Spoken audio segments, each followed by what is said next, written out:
Opa, galera, sejam bem-vindos. Esse vídeo aqui é um vídeo de divulgação científica, né? Abordando o tema petróleo fora da Terra. É um vídeo para o componente Geologia do Petróleo, ofertado pela Universidade Federal do Oeste da Bahia.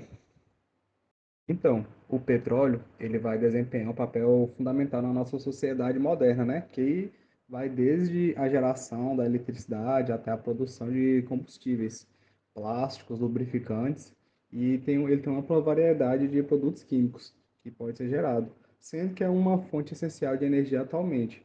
E também, né, serve de matéria-prima para diversos setores.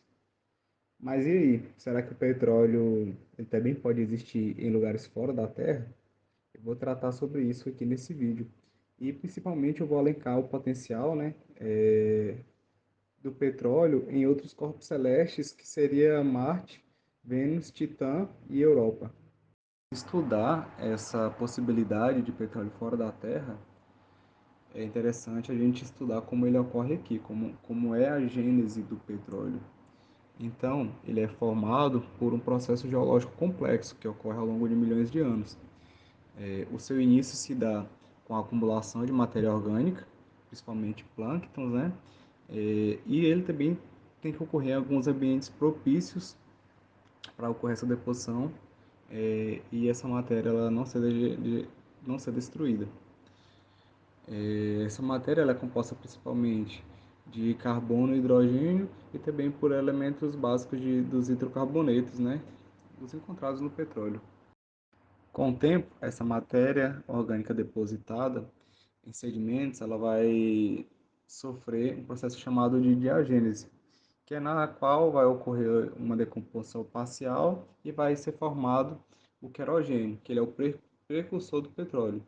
E à medida que os sedimentos eles vão sendo depositados, vai enterrando, né, um sobre o outro e vai começar a ocorrer uma sucessão de eventos que vai submeter esse local a altas temperaturas e a altas pressões, até que ocorre o processo que a gente chama de catagênese. A catagênese vai ser onde o querogênio vai ser transformado em hidrocarbonetos líquidos e gasosos, né? Que seria o composto do petróleo. Essa sequência de eventos ela ocorre ao longo de milhões de anos resultando na formação dos reservatórios que a gente conhece atualmente, que o último processo dele, no caso, seria a formação e o último processo seria a deposição em uma rocha porosa. Então, ele é gerado em uma rocha e ela sofre a migração. Esse petróleo sofre a migração e vai parar em uma rocha porosa. E para fazer essa análise, como ela é feita, você pode fazer ela tanto com estudo in situ ou com análise espectral de amostras. Sendo que o estudo in situ, você vai pegar a amostra, né, a rocha, o gás, ou o que você quer amostrar, e você vai fazer a análise direta dela. Você vai ter a sonda lá e vai fazer a análise. Então, só que isso é meio limitado, né, porque a gente não consegue chegar tão longe assim, em corpos tão distantes, a gente não consegue mandar esses equipamentos. Basicamente, é o que a gente tem nos rovers de Marte, as sondas que a gente já conseguiu mandar, né? Aqui na Lua também a gente já mandou sonda, também já conseguiu coletar as amostras e conseguiu fazer análise, inclusive aqui na Terra. Outra análise é a análise espectral, né? Que a gente vai utilizar, vai ver a composição da atmosfera com base em uma análise espectroscópica da luz. Quando a luz solar ela passa pela atmosfera do planeta, as moléculas presentes absorvem certos comprimentos de ondas, e aí ela vai resultar em algumas linhas características do espectro. E essas linhas de absorção, ela permite para a gente identificar quais são os gases presentes naquela atmosfera, bem como outras informações, né, como a pressão, a temperatura. Essa é uma ferramenta muito valiosa porque é uma análise indireta e você pode pegar esses dados de corpos que estão muito distantes. Adentrando aqui especificamente para alguns corpos, a detecção de plumas de metano que se dissipa na atmosfera marciana, ela vai indicar a provável presença de um reservatório substancial de petróleo no subsolo de Marte. E a produção desse metano, ela está ela ocorre associada à presença de água líquida nas profundezas do subsolo, onde o aquecimento geotérmico ele é considerado suficiente para levar a temperatura da crosta, né, acima do ponto de congelamento da água. A existência dos reservatórios de água abaixo do permafrost também vai ser indicada pela evidência geológica de Marte. Assim como na Terra, a liberação de gás natural em Marte vai indicar quantidades substanciais de gás, provavelmente estão presentes no subsolo. Esses gases podem estar dissolvidos na água subterrânea ou também em bolsões de gás livre, preenchendo algumas porosidades. A presença do metano, ele estabelece o subsolo de Marte como uma potencial província de hidrocarbonetos. Também, né, como os depósitos de gás de metano e outros hidrocarbonetos que podem ocorrer em diferentes profundidades no solo marciano. Agora vamos direcionar a atenção para Vênus, sendo um planeta bem desafiador, né? Sua atmosfera é bem tóxica e espessa e composta principalmente por CO2 e nuvens de ácido sulfúrico, apresentando um potencial bem intrigante quanto a hidrocarbonetos. A atmosfera densa de Vênus contribui para o efeito estufa mais intenso do sistema solar, resultando em temperaturas superficiais extremamente altas. Essas condições extremas poderiam ter influenciado a formação e preservação de compostos orgânicos complexos, incluindo hidrocarbonetos na superfície ou no subsolo do planeta. No entanto, a observação direta da superfície venusiana é desafiadora, devido à reflexão de aproximadamente 60% da luz solar pelas nuvens. Os dados que temos até agora são obtidos por meio de análise espectral, o que indica a necessidade de realizar novos estudos.